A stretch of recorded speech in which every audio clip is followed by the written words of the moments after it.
Chester, can we make the second part of the video now? People are waiting, you know. You're a star now. Tell them about the downstairs part of your house. Well, this is Chester's favourite place downstairs. It's his bed. It's made up of a couple of towels because he's still growing. He's only 4 months old and we have to change them quite often because he runs outside and gets all muddy. And then he makes the towels dirty, don't you, Chester? And here is his favourite toy, my old van. And he's chewing it to pieces. And he loves swinging it around by the laces and hitting people with it. He loves biting it. And then he's got his bowl of water here. He has another one upstairs, as you saw in last week's episode. So, you know, he's got everything he needs. There's a green ball he can play with. He gets food here. Who's that handsome dog, Chester? Is that you?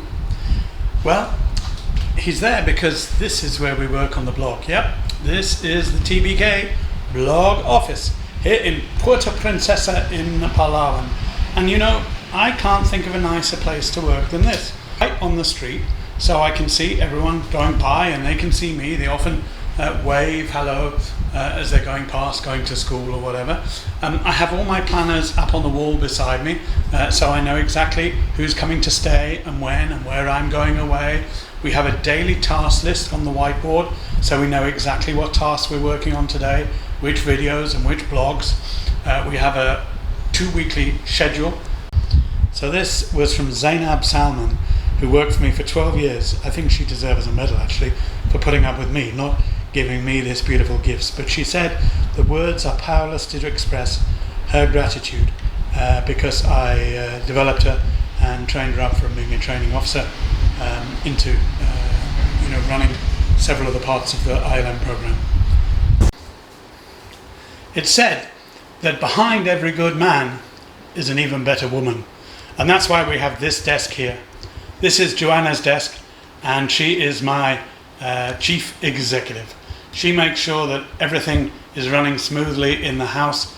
She goes out and does all the shopping for me to make sure that we can supply the daily menus that we have here. How about this for a dining table? Isn't it magnificent?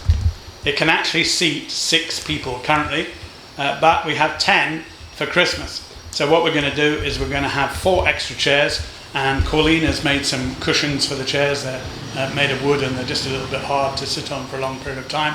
And we're going to have an extra tabletop made so that we can get all 10 people around one table for our Christmas dinner.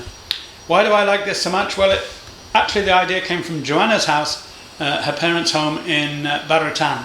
And up there they have this huge big wooden table, and I've seen it in a few other houses in the UK, kind of farmhouses, where the whole family is able to sit and chat around the table. And that's what we do here. Mobile phones are banned.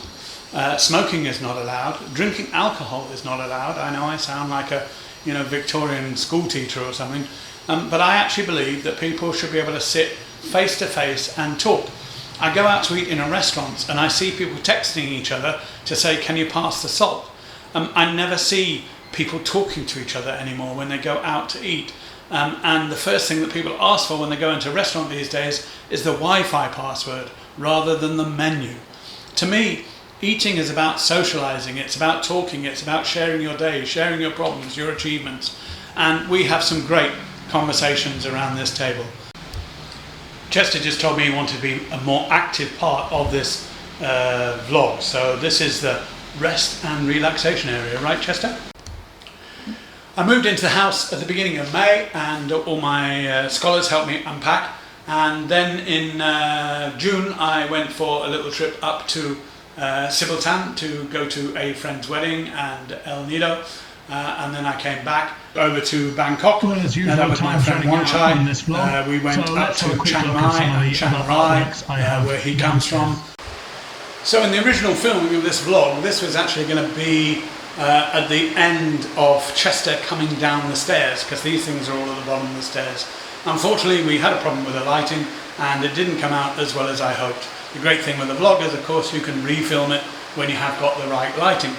So this was a series of gifts that was given to me in Bahrain, and once again my thanks to all my ILM delegates in Bahrain over the many years that I was there, 12 years, who gave me these beautiful gifts. Each year the groups that I was teaching would get together and would come up with a gift. So from groups 17 and 18 I had this beautiful caricature on the wall which they all signed.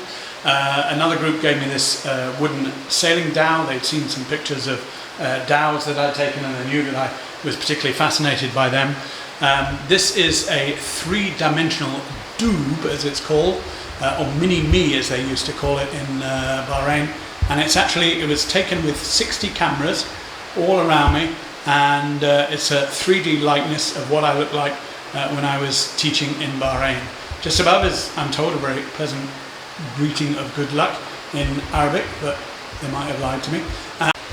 I guess there's many reasons why you could buy a picture. I did love the bright colours and the simplicity of this one, but even more, I love the name of the artist, and it was hanging on a sign outside the wall, and my Filipino friends will recognise it straight away when I turn it around here. It was painted by a guy called Mr. Titi. For those of you who don't know, Titi is a rude word in Tagalog. Well, as they say in the trade, it's a wrap, and Chester's been very busy working all day and he's ready to go to bed now. So